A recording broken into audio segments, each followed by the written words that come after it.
Howard County Spending Affordability Advisory Committee.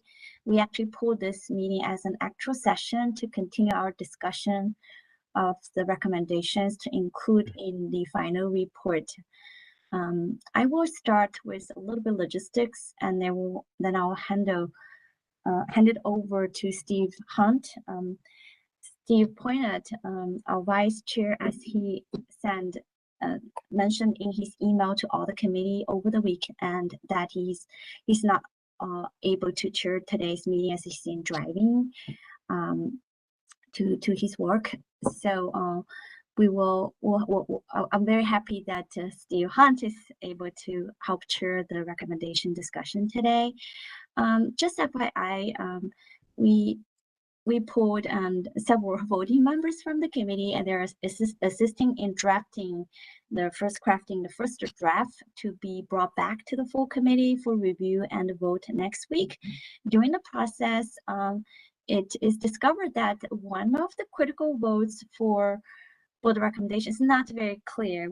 Not very certain what's the final decision based on the votes from the voting members there. So we want to make sure we confirm the final recommendation for that one. Also, after some of the members have further discussion, I just want to make sure share of the key recommendations and have more time to discuss with committee members before incorporating in that final report.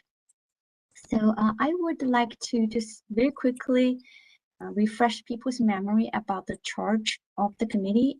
So this is a committee established through executive order by county executive, and the committee is responsible for submitting a report by March 1st to the county executive with 4 categories of recommendation. Number 1 is the projection of general fund revenues for the upcoming fiscal year, in this case, fiscal 23. So it's revenue projection. That's the number 1 recommendation.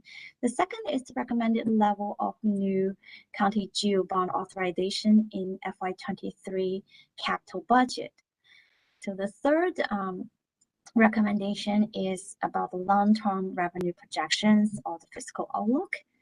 Then the 4th category is a little bit more open-ended. It's basically anything else the committee feels important or want to mention in the report that the committee feels might help the government in forming the policies or making decisions that has financial impact or fiscal impact. So this is just to refresh everybody's memory about the report itself and the mission of the committee. So to help everybody, I also list all the voting members. We currently have 15 voting members there. Todd Leckie, Dr. Clinch, Howie from Farm Bureau, Ellen Giles, Canada, John, Dr. Hassan, John Hendrickson, Cleveland, Steve Hunt, Dr. Irani, Barbara Leonardo, Steve Pointer, who's my vice chair, Hollis and myself, the committee chair, and Josh. So the committee is actually bigger than that. We also have members from different organizations, education entities, council, county executive side, branches, etc. But others are either representative or organizations that directly impacted by some of the recommendations. They are non-voting members or advisors to this committee. So the final vote would need to come from this group. And another thing about the upcoming schedule is after today's meeting, the small team pool will continue to work on the report itself. And it's our plan to bring it back to the full committee for vote on February 24th, 7 p.m. That will be a night meeting, again, virtual. But before that, we will provide the report back, preliminary draft report back to the group at least on 2 days in advance. So with that, I will hand it over to Steve Hunt. And by the way, Steve, you can introduce yourself, but I just want to let the group know that I'm very happy that Steve is able to come back. He was with the committee for many years under different administrations there. And 1 year he was not able to make it. Then we're very happy he's coming back, and he has a lot of knowledge on the committee, its own charge. So thank you so much, Steve, for agreeing to chair the discussion today. Thank you, Holly. If anybody can't hear me, just put it in the chat and I'll play around with my computer. I think everything looks like it's on. So good morning, everybody. As Holly said, I'm Steve Hunt. I have been a member of the committee for many years. I like to say I got a 2-year sabbatical from the committee the last 2 years, but now I'm back. I guess it's kind of like the mafia. You know, you try to get out, but they drag you back in. So anyway, glad to be back. I won't get into any intros about myself because I'll save you guys the time on that. But anyway, glad to be here. You can just call me the other Steve. So I'll be chairing this morning's meeting. And just before we get into the context for the report, just a couple of quick notes on top of what Holly just said here in terms of why we called this meeting. She did mention that at the meeting where we took votes, we didn't feel like we captured a sufficient number of the voting members. So we wanted to make sure we did that. And I don't believe we got through all 4 categories either. So what we did as a writing subcommittee, we'll call it, is what you're going to see today is what we came up with, which is basically a framework of the report. So, this is not the final report in any way, shape, or form. It's more of a framework. A lot of discussion points that we threw out as a group. And we wanted to bring this back to the full committee for discussion, dialogue, etc.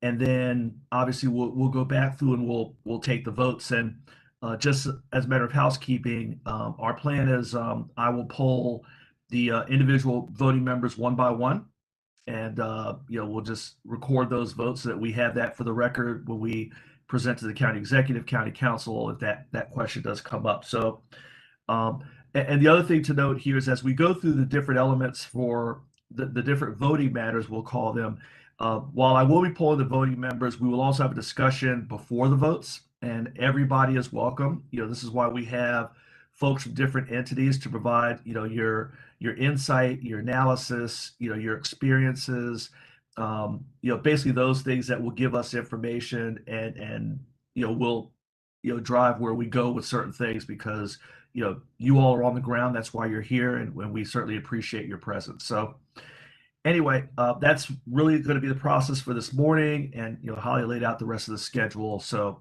if there are any questions on that, let us know.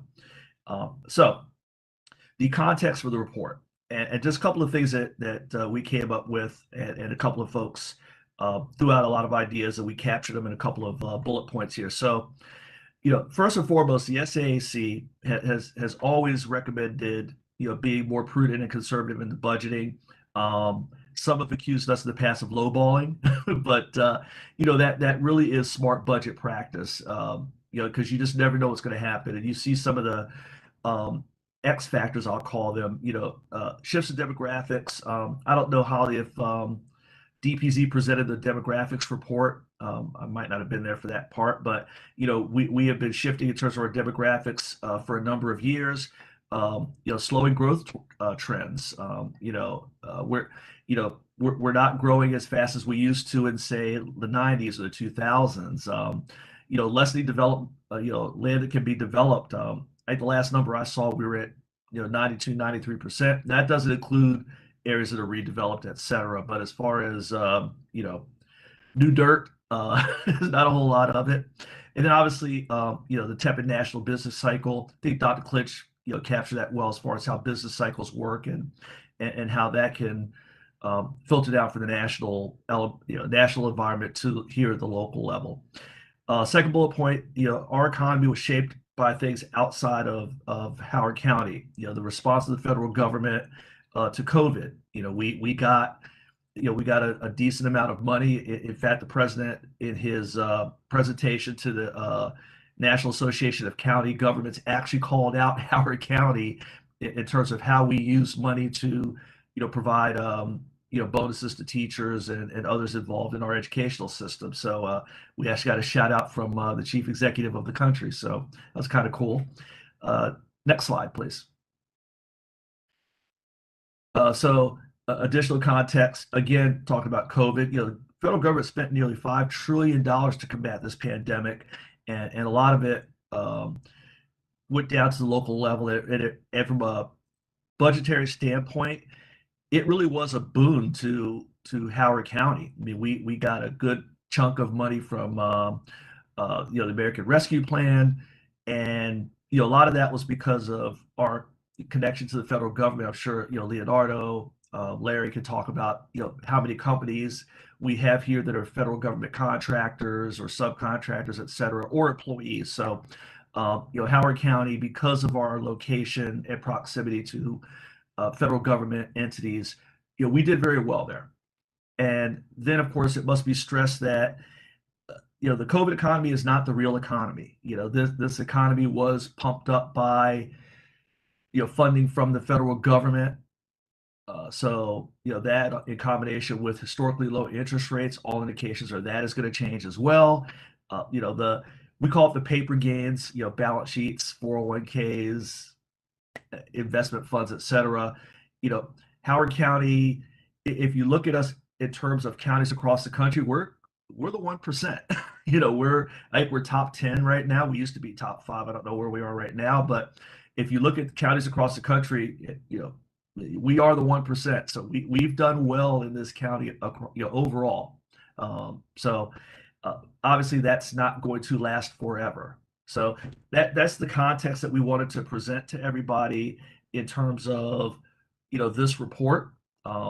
This past fiscal year, the actuals are not in, but they're going to be very good because of this funding from the federal government. So just want to open it to the floor just really quickly. If anybody has any questions, anything that maybe we didn't catch as far as the context, because we are going to, last 2 bullets. Thank you, Holly. Sorry about that. Anyway, so we are entering a renewed period of fiscal uncertainty. We were under that uncertainty for a number of years because we didn't know what the economy was going to do, and so now we're moving from hopefully pandemic to endemic, and who knows what that's going to look like in terms of how that affects the county and especially our tax base. You look at commercial tax base. I do commercial. I'm sorry, corporate. Real estate for my company, and we're struggling with that right now as far as how we're going to reposition our real estate portfolio based on how people are now working. So I live this every day on my job. So we are going into this new normal, whatever that might look like eventually. So again, the bottom line goal of this report is to ensure that we have stable footing, to make sure that whatever comes our way, this county is positioned to handle it. We're built to ride out the storms. We are set up in such a way that if we have times like during the COVID pandemic where funding comes in unexpectedly, we can benefit from that. We can give bonuses to those who deserve it and need it. We can support our local businesses, but during bad times, we're also built to be able to provide not only support for certain businesses and entities, but deliver services to our people. We don't have to go through radical cutbacks, and that is the goal of this committee, is to provide advice to the county executive, the county council, that allows us to be fiscally sustainable over the long haul. So I believe that's it, Holly, as far as the context. So I will now open up the floor to anybody who has any questions, comments on just the context of the report before we get into report considerations.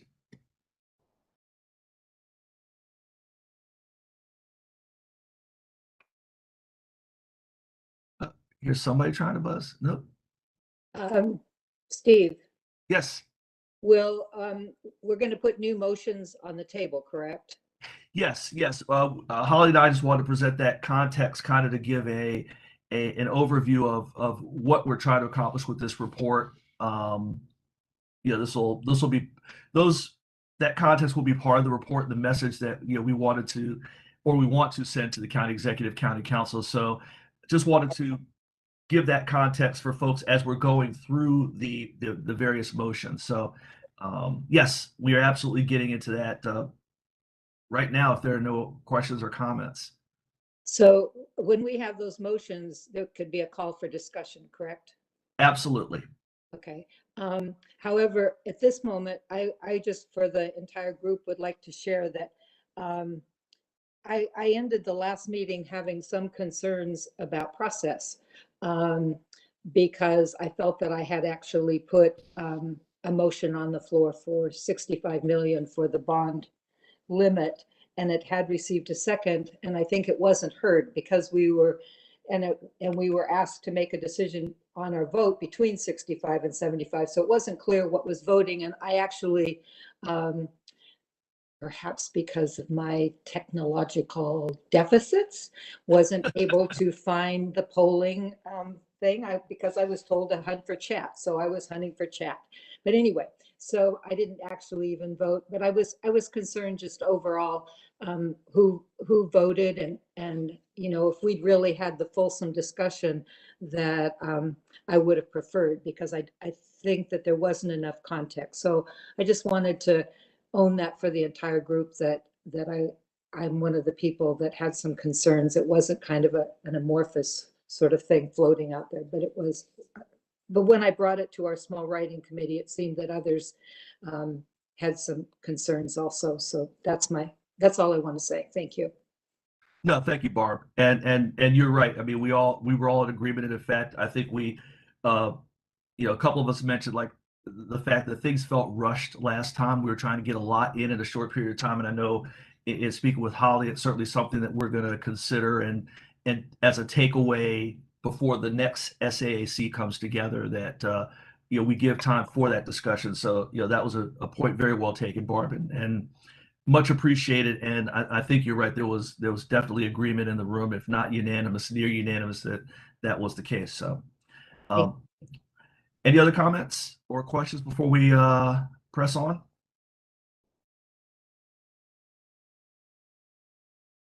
Okay, I'm not seeing anybody either via technology or jumping in. So let's proceed here. So the report considerations, and this is where we are going to get into discussion and then votes. So the first consideration, and Holly, posted these initially. There's 4 of them that we take. Well, there are 3 that we take votes on, and then the rest of it we just discussed through. So the first one is the general fund revenue forecast, and we changed the format here because as we were looking through, we usually say, okay, we're gonna do an increase of X over budget, and it really didn't.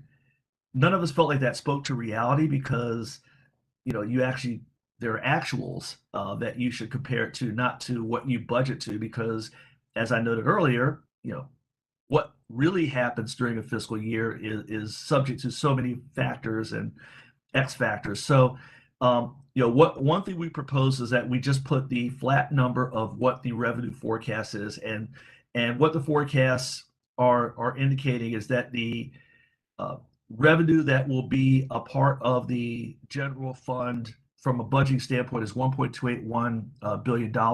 That does exclude the use of any one-time funding that came through in the previous fiscal years. This amount, just to provide some context, is comparable to the actual revenues in fiscal year 21. Obviously, we don't have fiscal year 22 because we're still in the middle of the fiscal year. So if you look at that number, 1.286 was the actual revenue number from fiscal year 2021, and we're actually by a hair down in terms of revenue from the actuals in fiscal year 21. That number does represent a 6.6% growth year over year from a budget standpoint. So that 1.281 is a 6.6% increase from what the budget number was for fiscal year 2022. But obviously, again, we don't know how that is going to compare to actuals. And a couple of points to make. That 6.6% number is it is unsustainable. This really is a one-time pot of money for the county. That's a good thing. Upward pressure is always better than downward pressure, but it is because of COVID funding. And if you think about across administrations, the Trump administration, the Biden administration, the fiscal year 21 number was affected by the funding put in place by the Trump administration in calendar year 2020. And then obviously this fiscal year was impacted by what the Biden administration did in calendar year 2021. So the 21 actuals and this 23 budget number are artificially high. And then in budgeting, one thing we wanted to put out there for consideration to the county executive was, and many of us, if not all of us, have been in business or in some organization we've had to do budgeting. And, you might say, we look like we're going to get $100 million in revenues, but we're going to budget based on 80, just to give ourselves a cushion. So, that's a note that we recommend putting out there for the county executive to not budget all the way to that revenue forecast, but exercise some caution because there are some uncertainties out there. Was there another slide for this one, Holly, or is that it for the revenues? Nope, that's it. Okay. So with that, I'll open the floor to discussion on this consideration.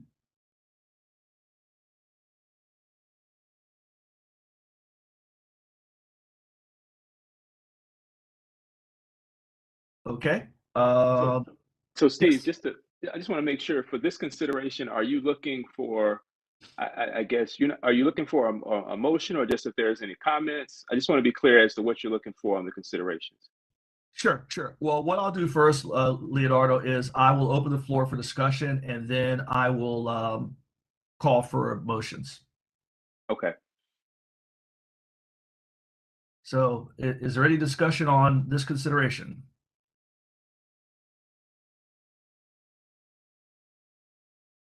Okay. Is there a motion to vote on this consideration? So moved, Richard Clench. Okay. Leonardo, second. Okay, so Richard moved, Leonardo seconds.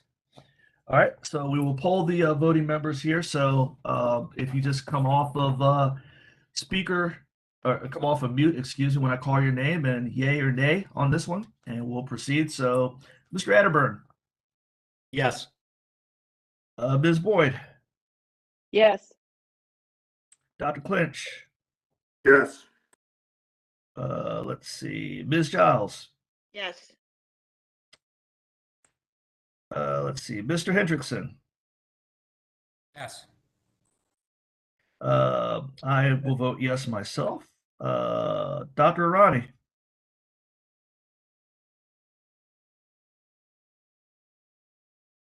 Thought he was on there. Yeah, Dr. Arani, are you there? I see you in the Putting participants. thumbs up, I think he may have a problem. Okay. All right. Do another thumbs up to say if that was a yes. Yes, he votes yes. Okay. Thank you, Dr. Clinch, serving as proxy. Ms. Lawson. Yes. Mr. McClarty. Yes, and I put the hand raised up as well. So Thank you, sir. Dr. Sun. Yes. All right. Is there anybody I missed? Miss me, Steve. Josh. Josh. Oh, Mr. Zucker, you're here. Good morning. Mr. Zucker. Yes. Did you call Okay. Cleveland Horton? I do not have him here. Oh, he's not here this morning. Yeah, Okay. in participant list, I have Mr. Missing. I have Mr. Figi, Dr. Hassan, Mr. Horton, and our chair or Vice Chair Poignat. Got it. Got it. Others are absent. Yep. Okay. Yeah, I kind of scanned through the participant list and compared to what I had here. So, okay, let us move on to the next one. And this one is always the fun one here. So next slide, Dr. Sun, please. Okay, this next consideration, the fiscal year GO bond authorization recommendation, and this is actually a revote to Ms. Lawson's point. Thank you, Barb, again for that context, both Saturday and today. So, you know, we had 4 numbers. It seemed like we had boiled things down to 3 numbers. So we have a number of 50 million, we have a number of 65 million, we have a number of 75 million. We'll talk about how we're going to go about the vote in a minute, but some points to make on that. Positively, we have done as a county a good job of, you know, reducing authorization in terms of recent years to get in line with our recommendations. You know, I go back to 2015, and I just remember the days where, you know, even going back behind, you know, before these numbers, where, you know, we'd recommend a number and the final authorization would be, you know, tens of millions of dollars over our recommendation. So if you look at the last 4 years, you can see where it starts at 96.3, and then it goes down to 72.5, which is more in line with what we've done. And it really is, you know, designed. Our recommendation, you know, keeps in mind where we are as far as debt burden and debt service, of course. So, you know, the need here is, you know, we really want to keep new debt under control. And as Holly presented, and Dr. Irani, I believe, discussed this as well, you know, 3 of our 4 indicators continue to grow. However, the big one that's out there is debt service as a percentage of revenues. You know, our policy cap, you know, has been 10%. We knew a couple of years ago when we recommended approval of the courthouse, the new courthouse under the P3 funding. You know, we knew we were going to go over the cap for a few years, but, you know, if we look at the long range projections, that number will go back down, and that was something that was explainable to our bond rating agencies, et cetera. But obviously, we want to make sure that we don't continue going upwards. We really do want that pressure to be, you know, going the other way. So those are the points to make. I think, Holly, those were the. Do we have another slide talking about? Sorry, I did not have time to print this thing, so you'll have to forgive me for asking Dr. Sun this question. So, all right, so let's go back, Holly, please. So let's open the floor for discussion before we call for a vote on this one. So anybody have any questions, comments, concerns regarding this consideration? This is Barbara again. Yes. Okay.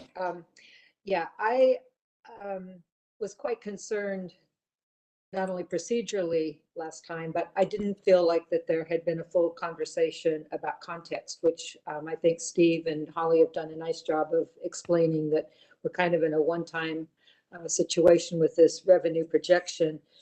And I would still prefer that we go with 65 million in our recommendation for bonds.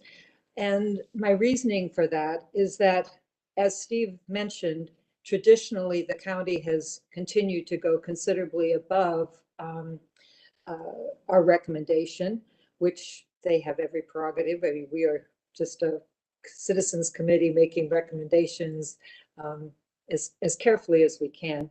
However, with the interest environment that will, looking forward, will be going up, and the needs in the community, we've constantly counseled prudence, and I don't think we've been overly prudent. But last year we counseled 50 million, and the actuals, I think, were 72.5 million that the county approved. So for us to this year then go to 75 million above, seems to me it gives them license to go another 20 or 30 million above what we projected.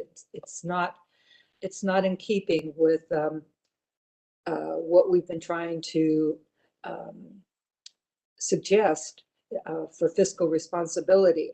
The other point I'd make is that we have been talking the last few years, several of us have been going into the community, talking to different organizations, the Chamber, to the Downtown Partnership Board, the Association of Community Services, and talking about this need for fiscal responsibility and looking very strategically about what our priorities are, so that we can move from a growth county to one that needs to be more sustainable with more of a flat income going forward because we don't have the growth propelling us.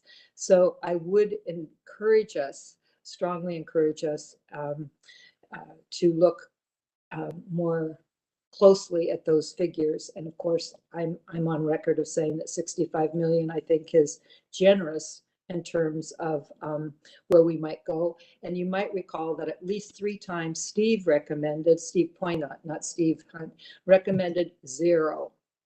So that is coming from a banker. And I think I'll end my conversation with that point. Thank you. All right. Thank you, Barb. Any other points to make here?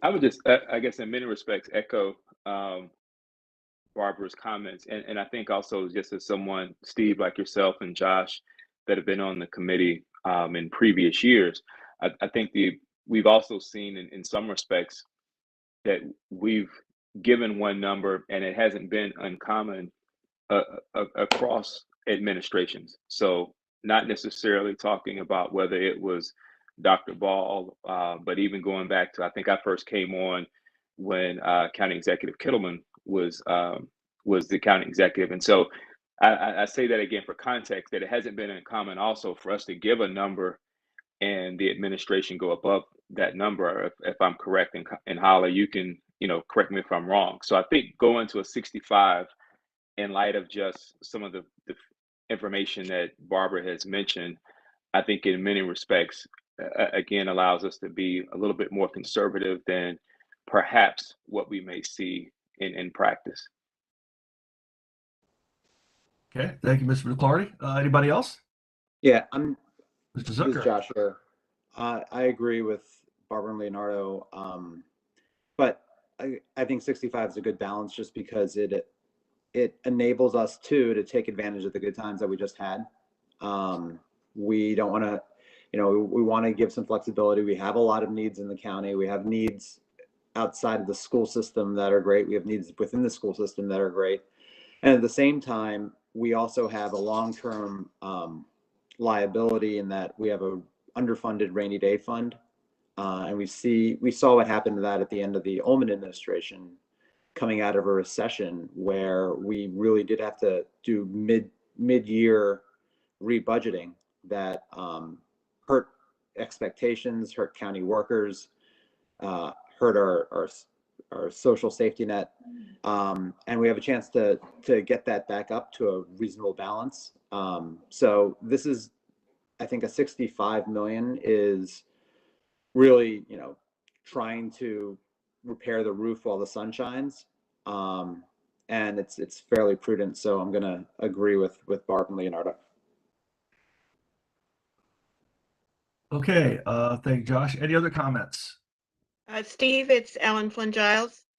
Yes, Ms. Giles. Morning. I'm just going to echo what everyone has said before, noting that the county's made great progress in looking at our capital investments also in line with their impact on operating expenses as we move forward and make sure that those things are balanced.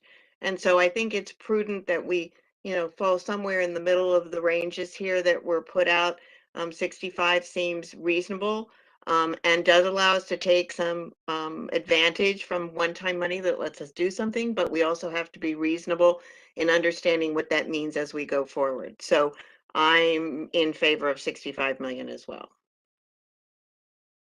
Okay, additional comments. And again, I remind you that comments are not restricted to voting members. So if you're a non-voting member and want to recommend a number, you can certainly do so. So just want to make sure that's clear that anybody can add to the discussion.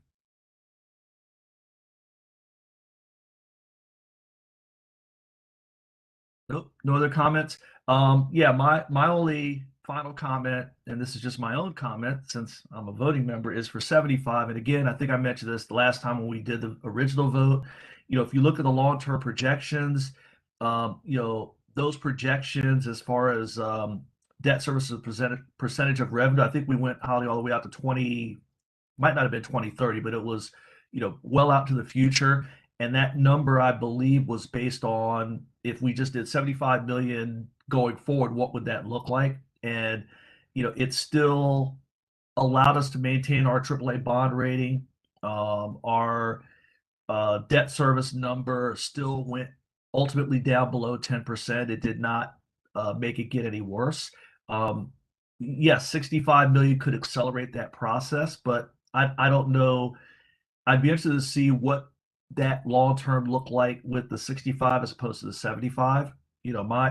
My thought is we have a lot of needs in this county, including capital needs and other needs. So if we can get away with it, that's why I immediately said, and I think we had to clear up the confusion on my comments, I was not recommending 80 because that was not a number that was factored in. So it looked like 75 was the max. So in my mind, if we could take care of some things and still be in line in terms of the measures that allow us to maintain our rating, do not negatively impact our debt service percentage, it still has that downward pressure. We should take care of the things that we could take care of. So that was my pitch for 75, and I'm sticking to it. So that's just my pitch as well. So Holly, were you trying to throw something out there? Yes, Steve, since you're mentioning, are you trying to look at a few numbers here? This is the debt service projections there. Yeah. Oh, okay, it's 2031. But if you look at that, and actually, if you look at the general assumptions, it looks like 90 million annual debt issuance at 4.5% interest plus 75 Whitfield loan. So if you look at this, the way I read this, and correct me if I'm wrong, Holly, 75 would still not kill us. So based on this one, it's basically saying that based on the general assumption. By the way, the notes actually need to be corrected a little bit. The next 2 years assumption, next 2 years 75, and the rest is 90 million dollars in the model run by financier. Based on that, the debt services percentage of revenue which exceeded the policy cap of 10% 2 years ago and expected to be like that in the next 9 years. And the peak time will be close to 11.3% and then gradually come down. And after 8 or 9 years, it's going to be under 10%. So overall trend was anticipated a couple of years ago already, except it's now extend a little bit longer, stay above 10% because before the pandemic, actually a few years revenue growth has been slowing down and the debt burden continues to increase even at a much slower pace as everybody talk about. So I think the general thought is things are improving compared to the forecast about a year ago at this point, because revenue picture improved a little bit, but it's still above the policy for several years, 8 to 9 years, based on the current projection. Hey, Holly. Yeah. And I don't want to drag this conversation on, but I'd be interested to find out why that massive spike as of June 30, 2024, because it looks like everything either up or down looks pretty. It doesn't look horrible, but that number out there is a big number because you go from 10.57 to 11.27 and then back down to 10.63. It's just based on existing debt because they're outstanding debt. They have pay schedule there, so that compares to the new. I guess is there something new that's driving that number up? No, but that's not based on any bump of new bond. It's just driven by the new bond, as we just talked about, is already factored in. But that's the existing bond. There's a retirement schedule. There's some years change more dramatically than other years. Okay. Interesting. Like I said, I just see that number was striking to me that it's sitting out there. Like you said, it might just be we have a bunch of stuff out there and there's a good amount that gets retired in 2024, which throws the number back down. So I'm sorry, Barb, go ahead, please. I guess, Steve, given the history of the county going exceeding, am I still there? It looks like I've lost things. Oh, there we go. You're still there. It's Okay. just Holly's adjusting the Okay. charts. Given the past history of the county, they usually go at least 20 million over what we project. So would you be happy with 95 million? Dear God, no.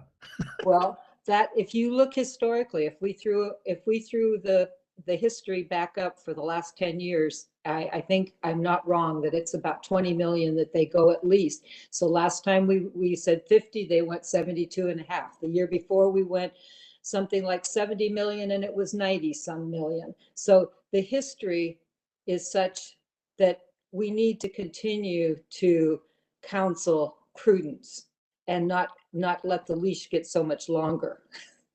I'm sorry, I feel pretty strongly on this one. Okay. No, understood. Absolutely. Okay, Holly, let's go back to the main power slide deck. Sorry. All right. So here's what we're going to do, just to kind of keep this from turning into a vote-orama.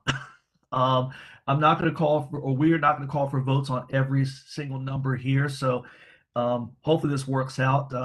What I'm going to do is throw it out to the floor for a motion for a number. Any number that is thrown out that gets seconded, we would then have a vote on if it's two numbers that get proposed and seconded, we'll just have a vote and you pick one of the two numbers or one of the three numbers, that sort of thing. So I said I didn't want to turn this into voting on every single number, only the numbers that actually get support in terms of motions and seconds. So hopefully everybody gets that. So yes, Ellen, you had a face. I'll go ahead and move that we approve a bond authorization at 65 million. Second. All right, so we have a 65 from Ellen with a second from the not passionate enough by a mile Barb. All right, any other motions? All right, I'm going to motion 75. Do I have a second for 75? Actually, wait a minute, Steve. If we have a motion on the, I'm sorry. If we have a, yeah, we have to vote on the motion before we can move to a second motion. Okay, actually, what I was going to do is I was going to put, you know, if there are multiple numbers that have a motion and a second, I was going to call for a vote and you vote on one of those. That's not how it works. No, Yeah. I think though we could also do it that Steve, you would amend the motion that Barb made. And if somebody seconds your amendment and your amendment fails, then basically 65 is self-executing. Okay. As the one. I mean, we could do it that way too. Okay. Yeah, I was just trying to keep from having 5 different votes. So, all right. So we have a motion at 65. We have a second at 65. I will propose an amended motion at 75. Do we have a second for the amended motion? All right. We do not. Does anybody have another number they would want to put out for consideration for an amended motion? Okay.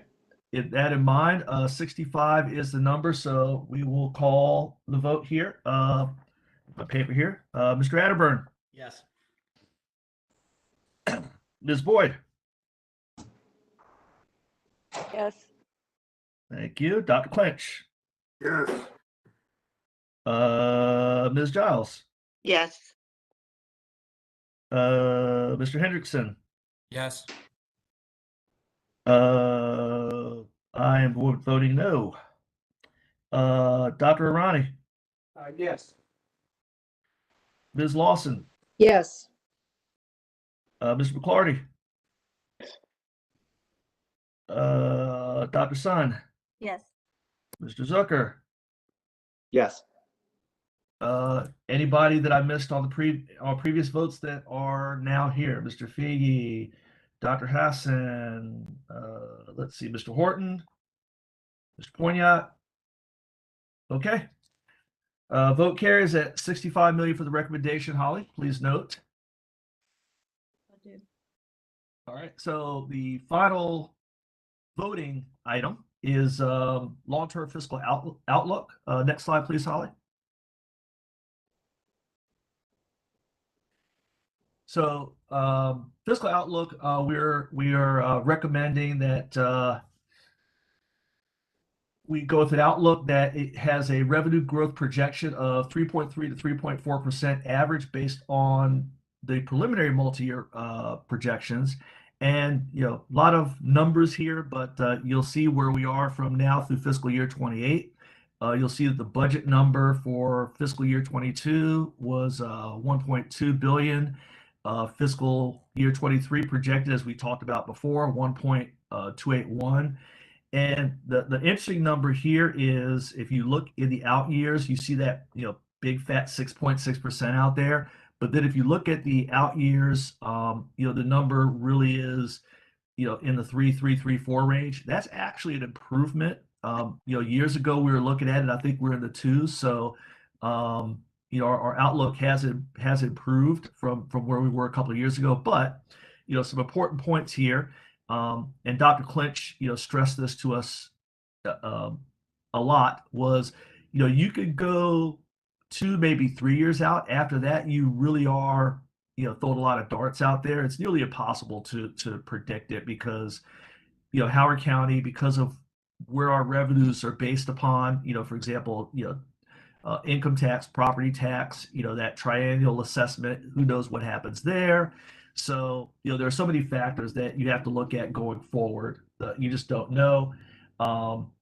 It is a slight improvement, as we talked about, and that really is the strong housing market, and also the related assessment of properties for the state of Maryland and certainly here, and then obviously the stimulus impact.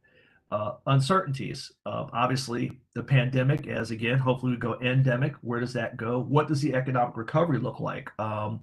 Like most experts would tell you, or people who look at these things, we've recovered quicker than we thought we would, but is that recovery sustainable? Who knows? The big I word out there, inflation. What impact does that have? Interest rates, the Fed has indicated that they're going to start, raising those rates. Do they? Don't they? By how much? You can almost connect the stock market to all of these other items here, of course. And then federal policies. We've got elections in 22. We have elections in 24. We have elections in 26. So, who knows what the makeup of Congress looks like?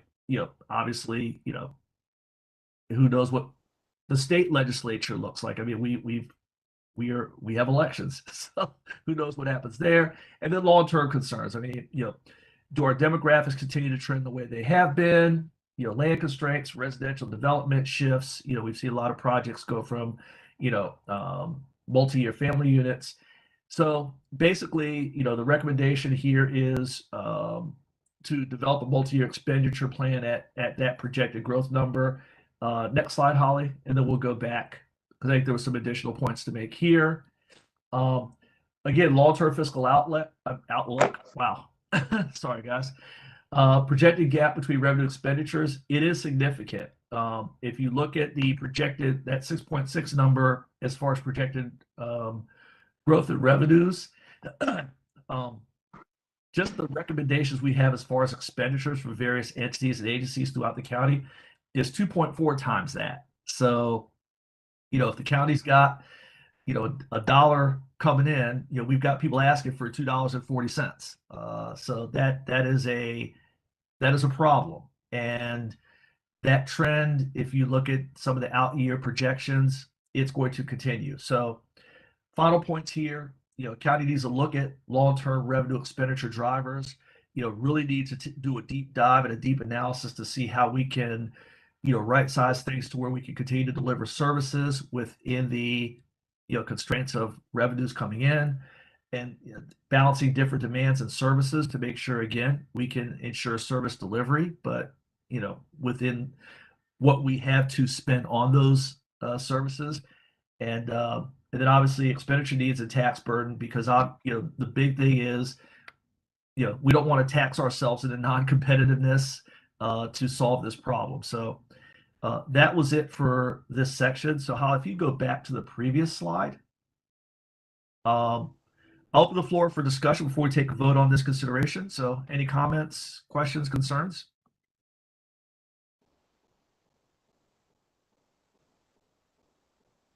Going once, going twice. Okay, so with that in mind, we will call for a vote. Motion to approve this consideration of a recommendation that we base on an out-year projection of 3.3 to 3.4%. So moved. Ellen moves. Do we have a second? Second. And we have Barb second. All right. All right. So let's call the team here. Mr. Atterburn, Yes. Ms. Boyd, Yes. Dr. Clinch, Yes. Ms. Giles, Yes. Mr. Hendrickson. Yes. I vote yes. Dr. Irani, Yes. Ms. Lawson, Yes. Mr. McClarty, Yes. Dr. Sun. Yes. Okay, motion carries with this recommendation. I think you have And it- Josh. You didn't. Oh, Mr. Zucker, again. sorry. Yes. It would have carried without me anyway, so. Well, there's that, but thanks, Josh.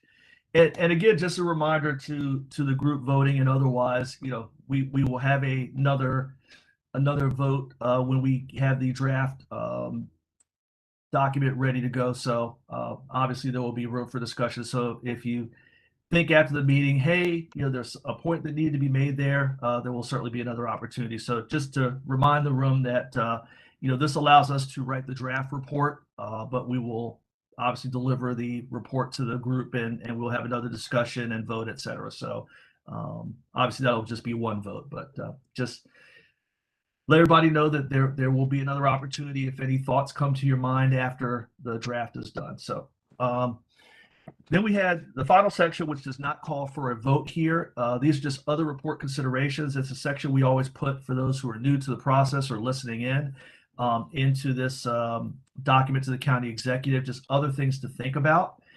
So I'm going to go through the considerations that the subcommittee came up with as we were putting this framework together. And then anybody, voting member, otherwise, if you have any thoughts on the considerations that we threw out there, or if you have thoughts in terms of new considerations, please let us know. If there are any typos, please forgive. We'll clean these up before we get to the draft document and certainly before the final document. So I'll try not to drag too deep into these. You obviously have it on your screen, so let us away. So other findings and recommendations in terms of operating budget. One recommendation, right off the top was to, a positive move to set aside 10% of funding to the rainy day fund. I believe that's what this is talking about here. So you have your 3% policy reserve plus 7% charter mandated fund. I don't know, Holly, you could probably tell us what the current number is, but I'm sorry, let me correct myself. So it's a positive move that we're at 10 and now we are looking to go to 15. Is that correct? Okay. What? That's discussed last time at the full committee, because we reported that, and actually Rafael, our finance director, in his presentation, when we talk about bond rating, we are one step forward towards more other AAA. We're not there yet, but we did set aside now 10%, and then the full committee last time discussed how about raise it to 15% as a goal. So that's what was last time's discussion. So and Steve, it's also not to raise it to 15% in 1 year. It's to gradually raise it over time. Yep. Just make sure that that's stressed. Yeah. So one thing here, Holly, and to the rest of the writing group, let's clean this up a little bit so that it's a little bit clearer. Because you're right, Holly. I'm just reading off the slide, but you're right. The discussion was we've made a positive move to get us to 10%, and our recommendation is to basically have the county develop a phase-in plan, if you will, to get us to 15%, which is in line with other AAA rated governments. So, and to use no more than half the annual surplus in the following fiscal year. So a little bit of cleanup there, but hopefully everybody gets the gist of that recommendation. we're at 10, which is good. Other AAA rated government agencies are at 15. And so to develop a multi-year plan to get us to that number. All right, so next consideration in terms of one-time funding, grants, et cetera, make sure that, COVID grants and other one-time grants are used by the county for non-recurring expenditures so that they basically don't get built into the budget and create an artificially high number going forward. Next slide, Holly. So next one is work with agencies to basically reduce requests and balance all the needs. Really this is about, working with the agencies so that as they're developing their budgets, they really are keeping in mind and developing them within the context of the county having limited funds overall. Obviously, to continue, provide continued relief and assistance to impacted businesses. Again, talked about that earlier, supporting our local businesses and residents, supporting that business recovery. Supporting our nonprofits. We talked a lot about how our county stacks up and support the nonprofits versus other counties. So, looking at a plan to better balance that out, especially if you're in times where the nonprofits are so overly reliant on, personal, contributions, et cetera. And when times are rough, that money's going to dry up. So how does the county, support those entities that deliver, so much in the way of critical services vis-a-vis other, local governments? Next slide. Funding to HCPSS, again, and this really goes back to developing the budget, is to, not set a floor in terms of MOE this year that, creates a floor that can't be met next year. So, just again, exercising caution in providing, funding above MOE. Again, we have that reminder that, if you build it, if you set that floor this year, that is the floor.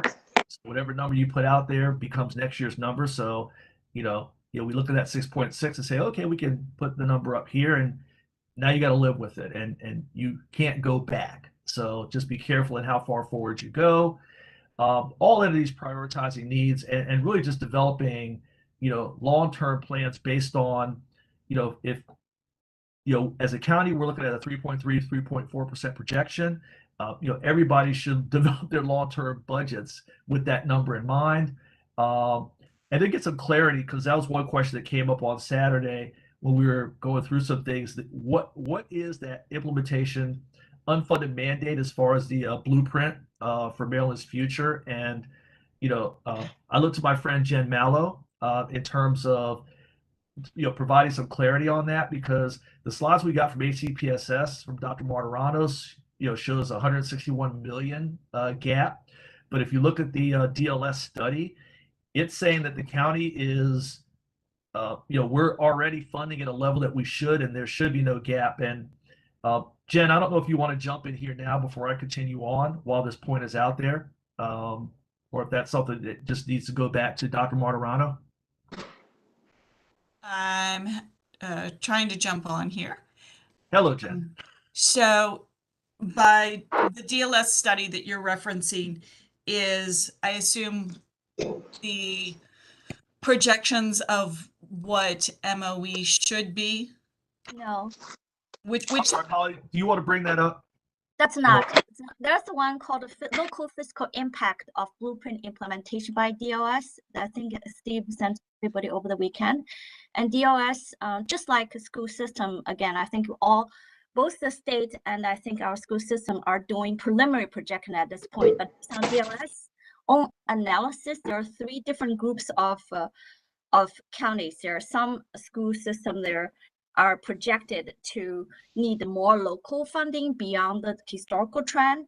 Some actually need very limited adjustment, and then some, including Howard County, based on DLS trend analysis, if we provide historical level of funding, which is close to like a 14-15 million increase a year, they believe with blueprint implementation, you don't need more, because they believe what the state funding increase based on blueprint is sufficient to cover the new implementation costs incurred by Blueprint. So, and that's Howard County is not alone. They listed several other counties in that group. So that was the report released in January. So that was a huge difference between the two. Again, both are very preliminary analysis from school versus DLS regarding what is the unfunded piece or the unfunded mandates to local funding for implementing Blueprint, because that's very significant. So our understanding is that both sides may need to sit down and talk and review all the detail. I think the committee just tried to make a point that it's not very clear at this point. That's something that needs to further explore, because it has huge implications about what is going to be the additional burden to the county going forward. So I can certainly speak to part of this. So the state and DLS believes that there are things like the pre-K expansion grants. And to date, we've only received a small share of pre-K expansion grants. And we have not, we have applied for and not been given pre-K expansion grants for some of our schools. And so for us to have not received that grant, that it remains for us an unfunded mandate as we move into implementing the pre-K up to the amount of 300% of the poverty line, compared to the 180 we have right now, as well as that population is even smaller. So one of the other things that isn't coming into consideration in the DLS study, to my knowledge, is when we are looking at estimating MOE for pre-K. Right now, the numbers are in arrears for the previous year. So they're only counting the number of students enrolled in full day pre-K right now, which is only at 15 of our schools, where when we're looking at the number of students that we actually have to serve to convert from half day to pre-K, that's another 25 plus classrooms. I believe it's 28 to be exact. So because those numbers will be undercounted because they only are putting full day pre-K into the maintenance of effort calculations.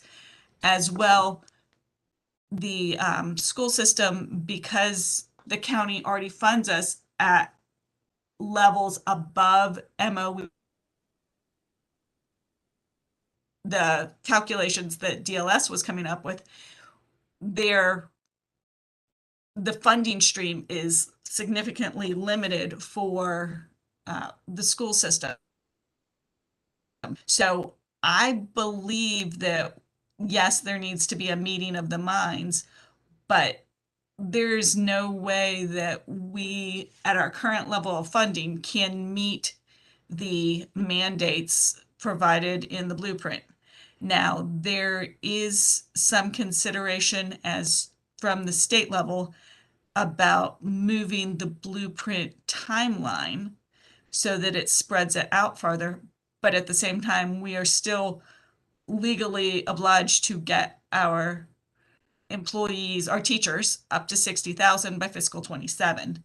That alone, at nearly the numbers of employees we have is, between 8 and 10,000.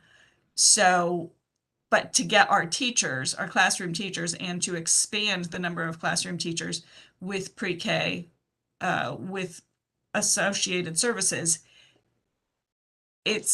we still have to move in that direction, because that's the current law, regardless of the timeline expansion. So I understand the desire to be cautious, but and this recommendation, and at the same time, we are going to be woefully underfunded to meeting the needs of and the expectations of Blueprint, and we're going to have to catch up later on. So if we don't fund it aggressively now, when we can, we will be looking at a pretty big hole, as well as there is a funding cliff that we're experiencing.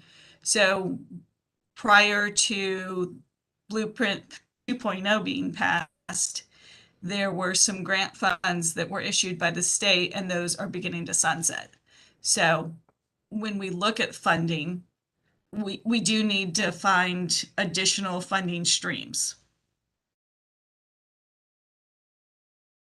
Can I I'm follow up? happy to take any questions you have, but Yeah, I do. Thanks, Jen.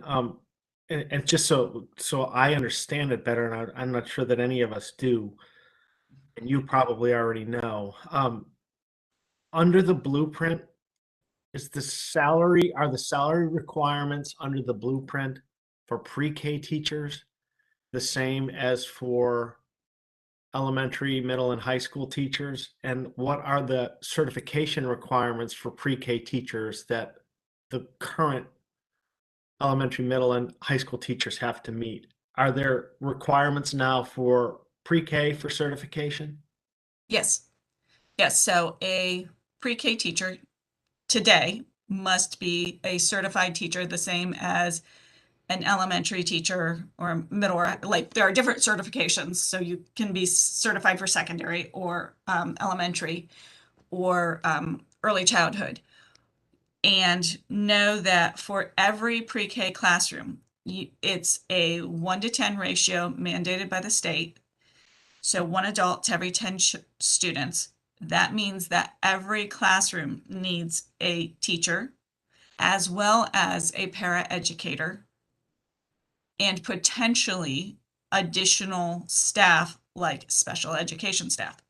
So right now in our programs, we have the majority of our pre-K programs have a component that is for special education. So in many of our pre-K classrooms, you're looking at not just 2 staff members who need to be, 2 staff members, a teacher and a paraeducator, but you're looking at a special education teacher who again must be certified. The standard teacher as well as the paraeducator, and any potential additional assistance if a student is in, like, has multiple intensive needs and needs a one-on-one assistant.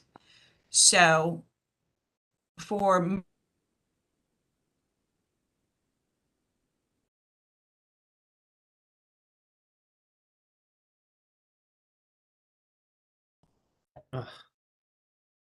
Jen, I think you're. yeah, Mhm. yeah, it looks like Jen's connection dropped out.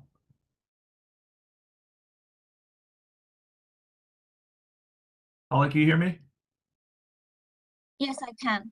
Yeah, it looks like Jen's connection dropped out. So why don't we go to the next slide? Hopefully she can jump back in here because this is definitely an important conversation. So next slide, please.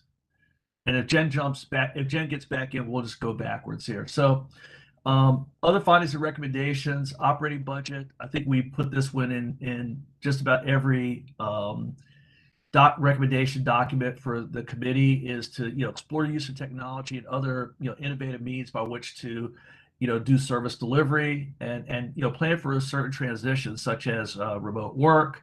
Jen, are you back with us? can you hear me yet? Yes. Okay. Yeah, Okay. we had moved to the next slide, but that was considering if you got back, we would go backwards. So go back, Holly, Okay, please. what could you last hear? Oh, wow. It's about 2 minutes ago. 2 minutes ago, it's broke about 2 minutes ago. Yeah, you started spinning out about 2 minutes ago. Okay, so I'll try to shorten it and give you the bottom line up front. Every pre-K classroom needs a certified teacher, a paraeducator, and potentially a special education certified educator. And every So- classroom is defined as 10 students? No, every classroom will be defined as 20 students. Okay. So it's capped at 20, except in cases of multiple intensive needs, and then it is capped at 16. So if you have students with multiple disabilities, then it is a smaller classroom for delivery of instruction. But the bottom line is you need a certified teacher and that will be at that 60,000 level by fiscal 27. Any special education educator in the classroom will need to be at that 60,000. And then our para educators are closer to 25,000 in salary, but that's not a fully loaded cost. So fully loaded, it's probably closer to 32,000. Sorry, I just got a text from Leonardo that he has to leave in a few minutes. So he has one point he want to make. Let's let him do that, and then we'll come back for the board budget. Yeah. Leonardo? Thanks, Holly. Yeah, Okay. thanks, Holly. And again, I'll be quick, but it just gets to the third, I guess the second bullet under revenue options, and that's just the management of the overall tax burden and maintaining regional competitiveness. And I think this is something that certainly we shouldn't overlook in terms of whether that's various policies that are implemented or even being under consideration as we think about economic development, as we think about growing the commercial tax digest and so forth. You know, there have been things introduced, whether that's locally or even statewide, that potentially would continue to make things, make doing business in Howard County more expensive and or at least hinder us from a competitiveness standpoint. And I think there are times where we may talk about, as an example, certain fees, for instance, being less than neighboring counties, and thus we should, you know, raise those fees to be more competitive or to be more in line. But at the same time, I think we should also think in some respects a little bit differently, in that if those fees, as an example, are less, then that's giving us a competitive advantage. Yes, there may be more revenue to be generated if we raise them, but again, you know, I think it's just a different way of thinking that, you know, as we consider various fees, as an example. The last thing is this other bullet about updating the general plan. This is also something that's going to be huge, that's going to tie into just future development and where it takes place and how it takes place. So I think that can't be understated as well,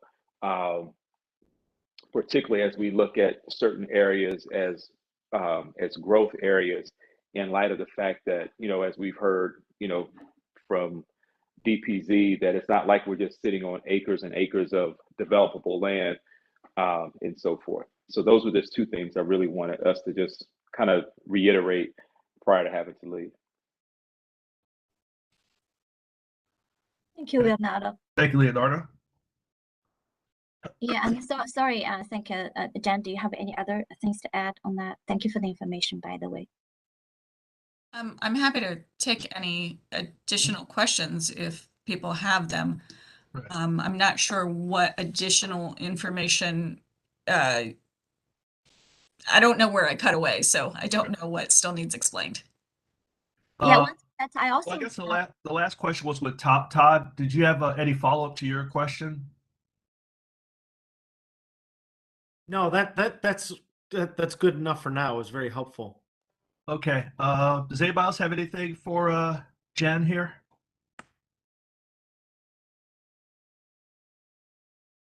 Okay. And one thing, Jen, just so you know, one thing we talked about as far as just process improvement going forward is to, Holly talked about this, for next year is to, format this thing so there's much more time for discussion in terms of ACPSS. I mean, if you're looking at something that is, north of 60% of the budget, and obviously the county puts such an importance on education, I don't think any of us felt like they're, obviously Dr. Martirano had to go, but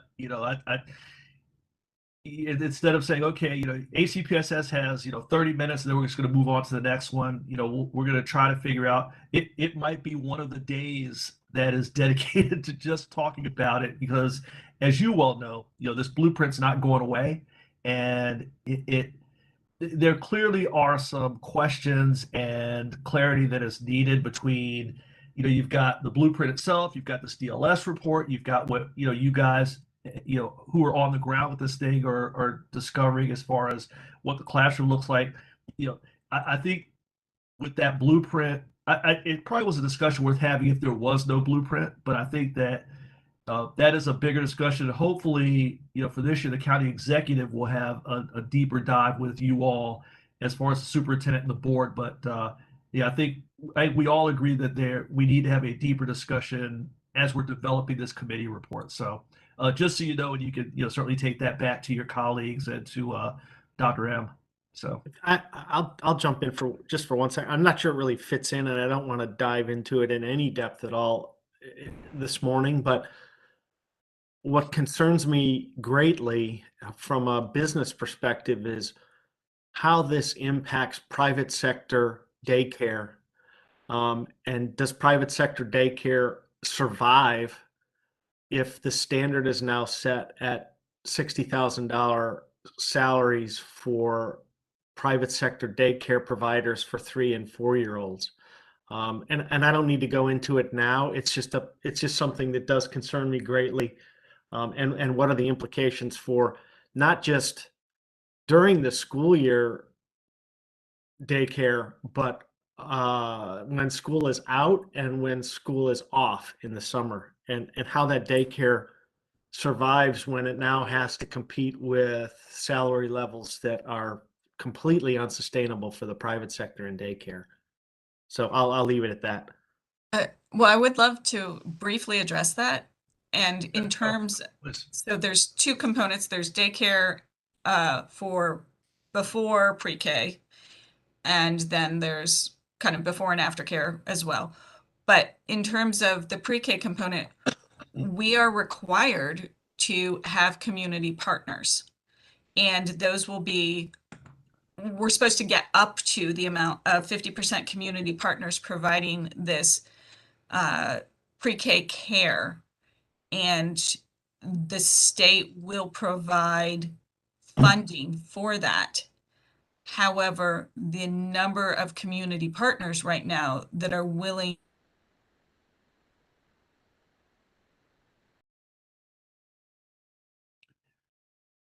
I think there's some transmission issue again. Yeah. Okay, so let's press on, and we'll see if we get Jen back one more time, and if we can maybe come back to that discussion as a wrap-up point. So go back 1 slide, Holly. All right, so we talked about exploring use of technology, the revenue option. I think Leonardo covered that in his comments. Larry, I don't know if you want to add anything to that as far as basically it's a balance between what we recommend, balancing recommended new funding mechanisms versus competitiveness. Larry had to leave for board meeting, so he left about like 10 minutes ago. Okay. Well, then we'll capture that later. But I think I'm assuming he would have reflected what Leonardo just said as far as keeping maintain competitiveness. Yeah, actually, he made a quick text, which is very similar to actually Leonardo already mentioned that about try to make sure that maintain the competitiveness there. That's including policy and any legislation tools that try to ensure keep the competitive or attractiveness of the county to business, to existing and new business there. Okay. All right, so let's go to the next slide then, and I'm going to try to get to these quickly because obviously we can revisit these when we get to the final recommendation. So I want to give some time for discussion here. So CIP, again, we talked about this. Increase in designated funding should be used to lower debt authorization. We saw what that number was, versus revenue. So whatever we could do to accelerate that downward pressure, getting us below that 10% number. As far as debt service is a good thing. Balance between maintenance of existing infrastructure and new projects. For years we talked about how short we were in various things, road resurfacing projects, et cetera. So maintaining that balance. And then we talked about this. This point was also made earlier, working with agencies and entities to reduce requested balance needs. But that really applies across the board. Next slide. And that is it. So I'm going to throw it out to the room here. Does anybody have any questions, concerns, comments on the considerations, the other considerations we put out there, or does anybody have something new that needs to be discussed and possibly included in the report? Steve, are we voting on these considerations as to how they're rolled into the report? No, these are not individual items that we vote on. They will obviously be included in the, once we do the draft report, they'll be included in that report for final vote on the entirety of the report. But the only items that we actually take a vote on are the three that we already have. Yes, Can I raise a question? I think we should at least reach consensus that we believe these should be included, because I don't think we should get to the last day of the report and start debating whether to take one out or something.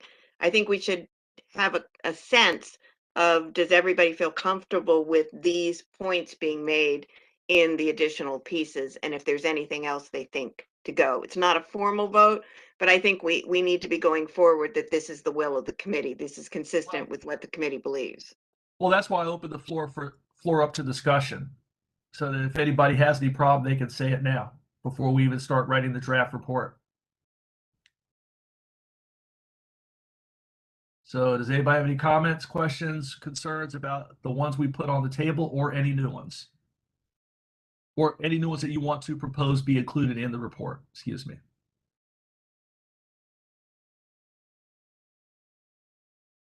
Okay, I'm not hearing anything on the other considerations. Jen is back on phone. Jen, can you hear us? I can. Thanks, Jen. And thanks for continuing to fight the good fight with technology. Okay, so did anybody have anything else? I know we're having a really good conversation. Jen, you were making a point about pre-K, to Todd's question about pre-K versus daycare. Right. So the state expects us to have up to 50% of our partners be community partners. So the state will provide funding, but the amount of community partner funding is not equal to the amount of cost to provide the services. So in 2018, the amount of reimbursement was in the 10,500 range, where the amount of service cost per student was closer to 14,000. So we've had a difficult time getting community partners, and I suspect that's something that's going to have to change and perhaps be indexed to the county cost of living at the state level, because the cost of providing daycare in Harford County is different than Howard County. So it will fundamentally alter the role of private daycare and private provision of pre-K programs. But I think the industry will, part of it will change that industry. I don't know that it will decimate the industry, but yes, there is going to be a big gap between the between the amounts that some daycares are currently paid. But also remember that daycare and pre-K are not necessarily the same. Gotcha. Todd, I believe that was your question. I don't know if you had a follow-up or to that point that Jen just made. No, I'm good for now. It's something I want to look at going forward, but I'm not even sure it's relevant to the committee. So thank you. Sure, but it's an important point to throw out. So, so that pretty much is it for just going through the framework here. Jen, we had just talked about if we went through all the other report considerations, and I just threw it out to the floor. If anybody had any comments on the considerations we put out there, or if they wanted to recommend new items to include in the report considerations section. So, Josh, I see you jumping in here. No, I was just going to mention, we've talked about it before, and that's the idea of having kind of like a year-long commission or committee that we could really delve into the issues around BOE and other things that are really compressed now. So we've made that recommendation before to, whether it's quarterly meetings or just meetings when a big spending issue reaches the county, so that we can have more of an ongoing consultation and develop more expertise. So I'm putting that back out there again. Yeah, and Josh, thanks for putting that out there. And I would agree, because I know that one thing that at least I think we were useful in was, when the idea about the new courthouse came up, and there was discussion about, how to fund it, and that the whole P3 concept came up. I thought that was a great conversation that we were able to have and analyze and basically provide a recommendation. That was not something that's part of the normal course of business. We found a way to fit it into our committee process, and I thought that was a great thing. So I don't know, Holly, if you can just kind of jot that down, so we can discuss, including that in considerations for when we start writing up the draft report. The other thing that I think is of value is, if say we met in the fall, we could see the actuals for fiscal year 22 and see how that turned out, so that we're not, we're not kind of just hanging out there as we're looking at next year. There's kind of a trailer there. So I think there's a lot of good information that could come out and be discussed in recommendations. So yeah, let's keep that in mind, and how we may write that into this other considerations section. So thanks, Josh. Anybody else have anything Yes. to throw out there? Well, in our past, we've made recommendations on the community education, and I would like us to continue that process of reaching out into the community and explaining what the spending affordability report is about, and encouraging people to read it. Thank you. Yeah, I I'll think just so. say I support both what Josh said and what Barbara said. Those are things that need repeating, because I think they're essential to the message. Yeah, and I think that was a good initiative started as far as I'll call it the public relations campaign that Steve SAAC started up, because I remember I was in a couple of conversations, and I do think they were beneficial as far as talking to various organizations, civic groups, etc. It's time well spent, I believe, because I think that I wasn't around last year, but or the year before, but I just saw some of the fallout, and I'll just leave it at that. And I think that there was a lot of other messages put out there that were not rooted in reality; they were rooted more in personal opinion. And I think that if, as a group, some of us, if not as many of us as possible, get out there and just tell the story and provide the level of context. I know when we talked about the context for the report, Josh really laid it out well, and I remember saying, "Hey, let's capture that somehow," because I think he did a really good job of setting the stage. I'm glad we were able to incorporate that into this framework. So Steve, yeah, agree. this is Joan Dreesen. Yes, I ma'am. would just like to reiterate that and even give it a slightly different perspective, which is this members of this committee have several times had a conversation with the nonprofits. And it not only gave them some reality about the fiscal situation, but it also allowed them to talk with this committee about some of the issues that they're confronting, so that those can be balanced. So I think it's extremely productive. And I do think that, particularly in the area of education, that's something that we need to continue to do, is to have the discussion about how all these pieces fit together. So I absolutely think that the outreach is incredibly important. So, and I thank this committee for coming to ACS this year.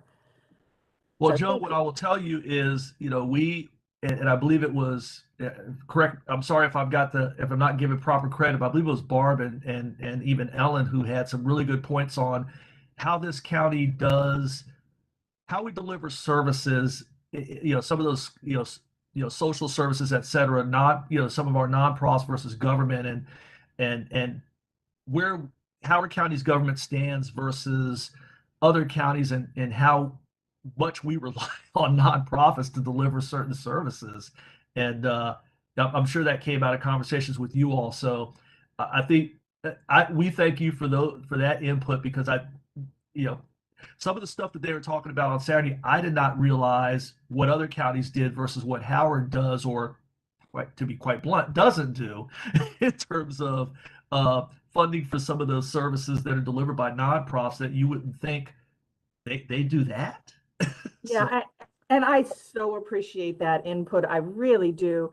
And, and I appreciated that being included in the other considerations, because we're in a pretty dire state right now in our ability to hire people in the nonprofit sector.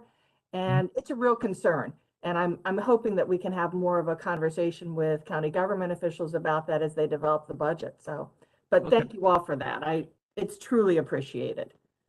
Yeah, so I think the outreach is, I think we've all hit that point pretty well as far as outreach. I think it's pretty clear, and Jen, I don't know if you're still out there, but it sounds like a conversation with the board or the superintendent or both would not be a bad idea, because there are clearly some things out there, some things that need to be understood by us, by Mr. Hendrickson, thank you. I got a text that he had to leave, but Yeah, I think we need to wrap this up because we're going to lose people and we've kind of covered the salient points. okay.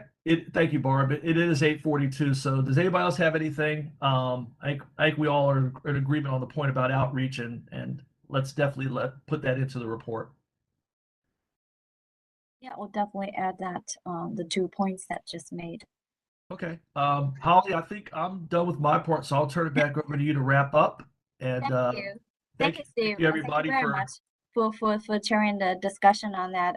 This is really great. I just want to say that, well, I want to thank the folks that are helping draft the report itself. They kind of, the committee already is extra time, and folks that are taking extra time to help with the report. I also want to see anybody else there have any comments to make before I wrap it up. And we next week, by the way, we'll bring back the whole to the full committee again, the preliminary draft for vote and for the discussion. But before we close, just want to ask anybody else have points to make.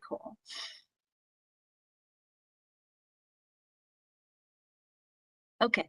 All right. Just thank you all very much again for great discussion.